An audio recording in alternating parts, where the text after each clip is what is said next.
Hi, this is Sharon Martin, and I'm going to continue on with answering some questions from my followers over on Facebook. So, this one is a question about boundaries. And it says, when you decide to set a boundary, do you have a discussion with the person about it, or do you change your behavior to set the new boundary? Okay, so another great question. So let me just give you a little bit of background information, just sort of generally about boundaries. So there's a couple of different ways that we can go about setting boundaries. So sometimes the boundary can be accomplished, or you might think of it as, the need that you have can be met by changing your own behavior.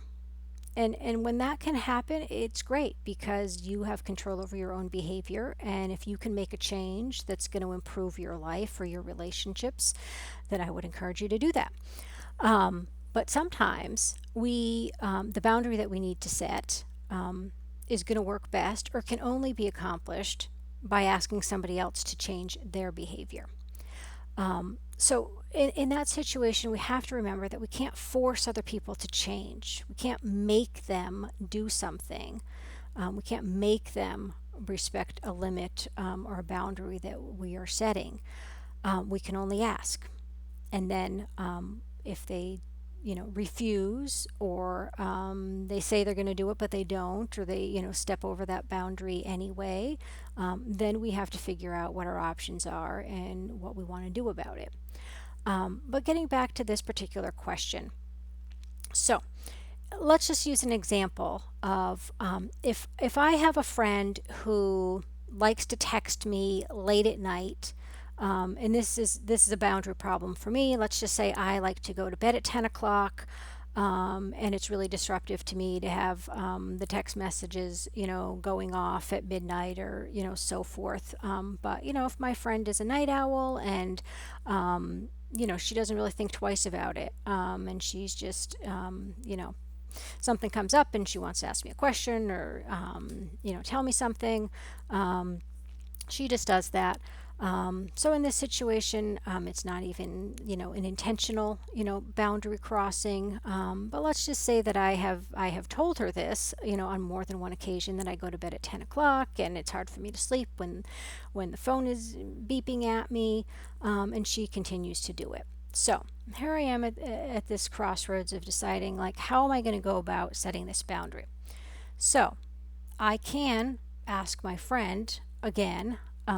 It sounds like in this example, as I told it, I've already done this, but certainly one option is to just ask the friend, could you please stop texting after 10 o'clock? If you have something you need to tell me after 10, could you save it for the morning, or send it in an email, or something like that, and of asking her to respect that boundary. Um, so that could work in this situation. It hasn't worked so far. So I might want to, go to plan B, which might be, what part of this is within my control to change, so that I can get this boundary situation fixed, right? So I can get a good night's sleep. So I could, just set my phone so that I'm not getting text messages after 10 o'clock. There's a setting on my iPhone where I can, turn that on. Or maybe I have a way to just, block her texts, during that time. I'm not really the greatest at technology, so probably some of you know better sort of what the technological options are for me. Right, I could just turn the entire phone off, but I think many of us don't want to do that in case there's like an emergency or something. But anyway, I mean, there are some things that I could do, or I could put the phone in another room and not sleep with it next to my bed. It might be a good idea for some other reasons. But anyway, there are some things that I could do. Um, and so the question, I think, still remains, right? Obviously, with the first option, where I'm making a request for her to change her behavior, I have to have a discussion with her. I can't ask her to change her behavior without asking her. But the second situation, where I'm going to change my behavior, I could, let her know that. I could tell her, it's been really bothering me, and so what I'm going to do is I'm going to set my phone so that I don't get any of your texts after 10 o'clock. I'm just want to let you know that, so that's why I'm not going to be replying until the morning. Is one option, or I could just do it, right? I could just, set it like that and not give her a heads up. And I think, that really comes down to what feels like it's, more in alignment with what works for you, what the relationship is like, in this, scenario that I'm giving you.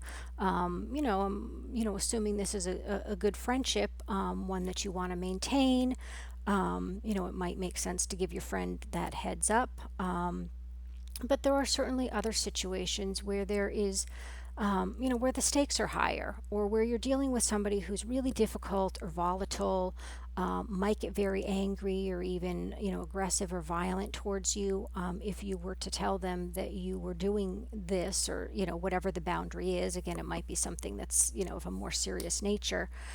Um, and so if you feel like, you are going to get a very bad reaction, that is potentially harmful to you, then don't do that, right? You want to, set things up in a way that you are protecting yourself. I mean, that's essentially what the boundary is for in the first place, is we are trying to protect ourselves, from harm, or we're trying to get some other kind of need met for ourselves. And so we don't want to undermine, the point of the boundary, by sort of escalating the situation by talking about it with somebody else.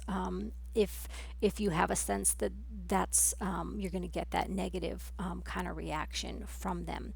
But like I was saying with the example with the friend and the texting, there are probably many people in your life who you can, have that conversation and just let them know what you're doing and why, where that's not going to be a problem. And maybe it even feels like it's a more respectful thing to do, like I was saying, just by letting your friend know. That way, maybe she's not going to be up worrying, why are you not replying now, or something like that.